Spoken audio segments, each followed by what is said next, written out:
Hello and welcome to Overdrive. I'm Rohit Paradkar and this right here is the Skoda Elroq, revealed today at an event in Prague. This is Skoda's latest EV offering.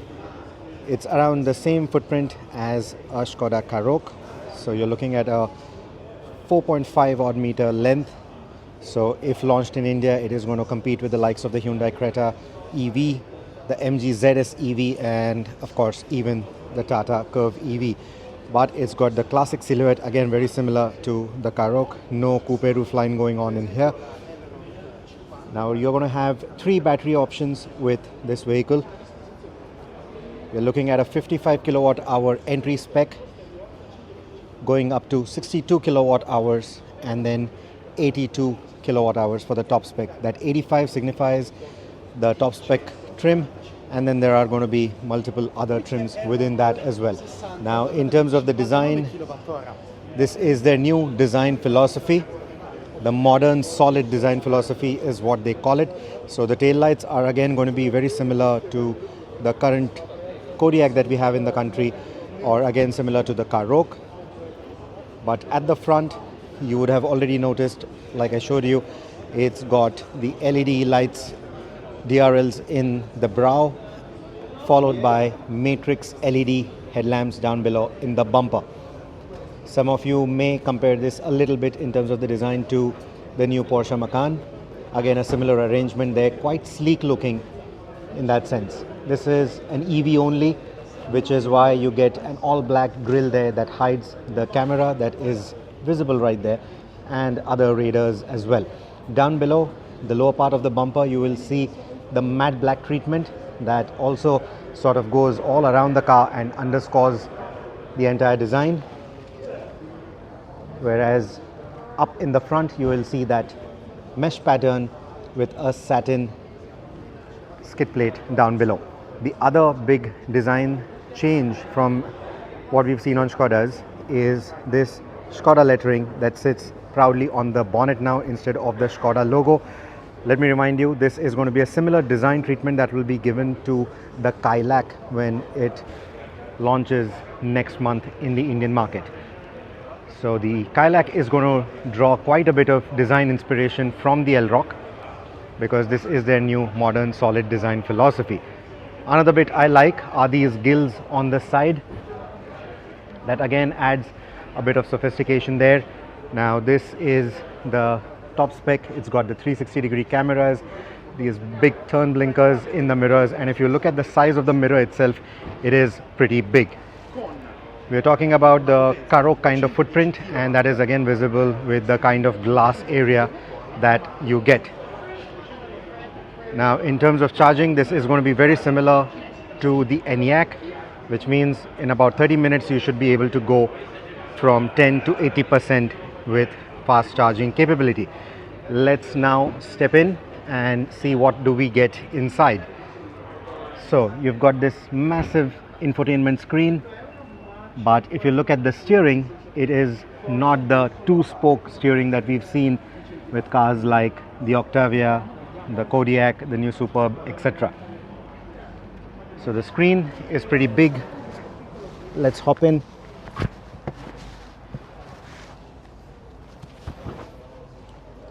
And check that out.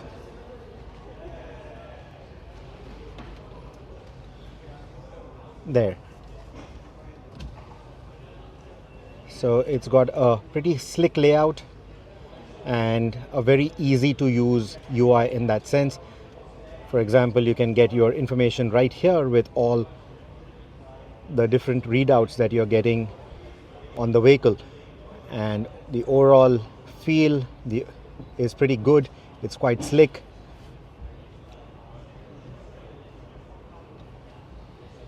Very similar to what we've seen on some of the newer Skoda cars which are yet to arrive in the Indian market. So it's charging at the moment. We saw that on the outside, but anyway, you get a gist of what the screen looks like. That's going to be your navigation, and I believe it is powered by TomTom if I'm not wrong. Anyway, so I was pointing at the steering wheel, so you still get the third spoke here, which you do not get on cars like the Octavia, and then those controls are something that we are familiar with. The start stop button is going to be right there. whereas the gear selector or the drive selector, let's put it that way because it's an electric, is again very similar to what we've seen on the Octavia. So unlike the new Kodiaq or the Superb, where you get the drive selector or behind the steering wheel, you are still getting the drive selector here in the tunnel console. And there's plenty of space, as you would expect, in the tunnel console. There's something that we've seen on many new generation electric vehicles. You get that double decker arrangement, you get a wireless charging pad here, two cup holders right here. That is the key, that's the design for the key, again very similar to some of the newer cars from Skoda. So plenty of space right there. And because it's a Skoda, you will again see the coin holders right there. You will also see the tag holder over there on the windscreen. You have some nice cubby holes here, and continuing with what I was talking about, this being a typical Skoda, you also get the umbrella right there in the door. So those clever touches are all there.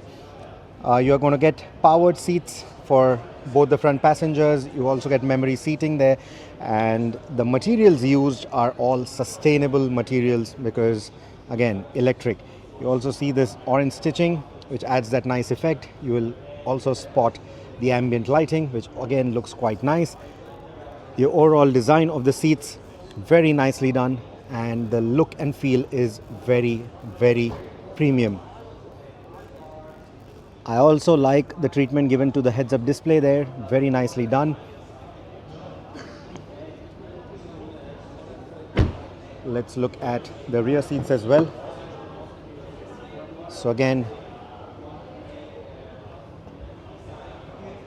quite a premium look and feel in there. Now in terms of the knee room, unfortunately I don't have anyone with me right now to show that to you, but the knee room is pretty good. And all the usual Skoda suspects are here again. Your cell phone holder, space for your documents, etc. Knee room, headroom, pretty good. Nothing to complain. Again, like I said, footprint very similar to the Elroq. So all those of you who remember the Elroq, you will instantly know what I'm talking about. So what are your thoughts about this vehicle? Let me know in the comments below. Now, I said right at the beginning, this is India bound. We are looking at a competition with cars like the Creta EV, the Curve EV and the MG ZS EV. However, the pricing is going to be on the higher side. It's not going to be the same as the Creta.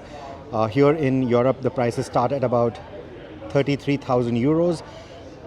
Back home in India, if launched, I'm guessing the price estimate is going to be somewhere between 28 to 40 lakh rupees depending on the battery size, etc.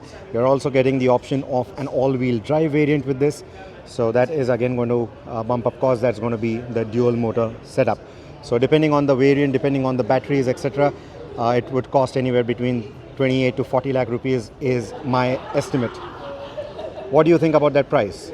Do you think Skoda should consider it for the Indian market at that price tag? Do you think it can dent the upcoming Creta's fortunes? Curve, it's a coupe SUV, so obviously it's a polarized opinion on that. MG ZS EV with the new battery as a service model might just get a lot of footfall into the showrooms. How much of that will convert remains to be seen. So the real disruptor is the Creta EV, but do you think the Elroq can come in and dent its hopes in the market? Let me know in the comments below. What I'm definitely looking forward to is this particular design on the new Elroq. I think that should look really nice if they are able to migrate this design to the sub 4 meter format that the Elroq is going to fall into. But this one definitely looks promising. Now let's also quickly, before we go, take a look at the Elroq Sportline. So with the Sportline, you are looking at black windows, window trim and black ORVMs. So a lot of black treatment there, different wheels as well, and that satin skid plate that we saw, you get a gloss black skid plate out here, also with black roof rails. So overall, again, the Sportline is usually the better looking one in the line, and that remains true even for the Elroq Sportline. So time for you to pen down your thoughts in the comments, and I'll come back to them with answers to any of the questions that you will have. We are not driving the car right now. We are only here to witness the launch of the car or the global reveal of the car. But hopefully we should be driving it soon. But whatever questions you have about the vehicle, whatever feedback you have about this, drop it down in the comments right away. Thank you so much for watching this one. Until the next one, take care and drive safe.